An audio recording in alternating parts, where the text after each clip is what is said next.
Hindi lahat ng project car kailangan maingay. Minsan, sapat yung tahimik, komportable, at may kwento. This is my Honda Accord 7th generation 2004 2-liter. What's up? Ako si James and today I will show you bakit ko pinili itong Honda Accord 7th Gen at paano ko siya ginawang project car slowly. Hindi to flex build, hindi rin to rush build. Kwento lang, honest at real. This is the Honda Accord 7th generation. Released around 2003 to 2007. Kilala siya sa pagiging comfortable, reliable, at very understated ang design. Hindi siya yung tipong mapapalingon lahat. Pero habang tumatagal, mas na-appreciate mo. Pinili ko to kasi ayoko ng flashy. Gusto ko yung kotse na tahimik lang, pero solid, yung hindi ka napapagod kahit araw-araw may drive. At to be honest, may personal reason din. This car reminds me of my stepdad, kaya hindi ko minamadali itong build na to. Driving experience or daily use. Sa driving feel, hindi siya mabilis, hindi rin sporty, pero sobrang komportable. Tahimik sa loob, stable sa highway, at ramdam mo yung quality ng old Honda. Ito yung kotse na kahit traffic, hindi ka na-stress. Current condition. As of now, halos stock pa siya. Hindi ako fan ng biglaang mods. Gusto ko muna maayos yung foundation, maintenance, suspension, alignment.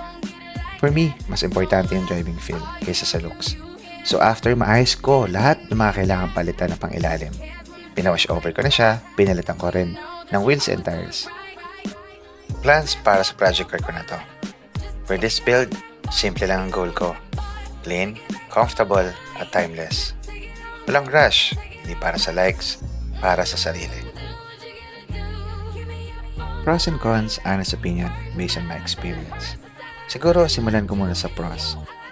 Tibay, komportable, pang matagalan. Obvious naman siguro kasi halos 2 dekada na sa amin tong auto na to. As I recall, my stepdad bought this car way back 2004 pa sa casa.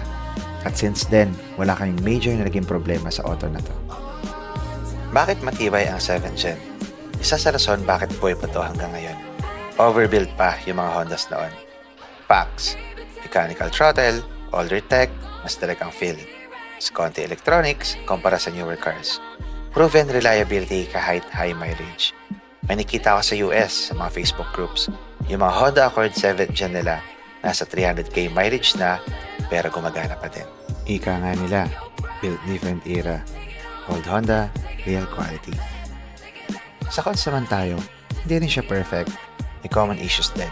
Steering rack wear, engine mounts, aging rubber hoses, fuel consumption, lalo na sa city. Pero lahat to manageable kung inalagaan. At ang resale value din nito compare sa mga Civic na kasabayan niya, mas mababa ang resale value nito. At bakit underrated Accord 7th Gen?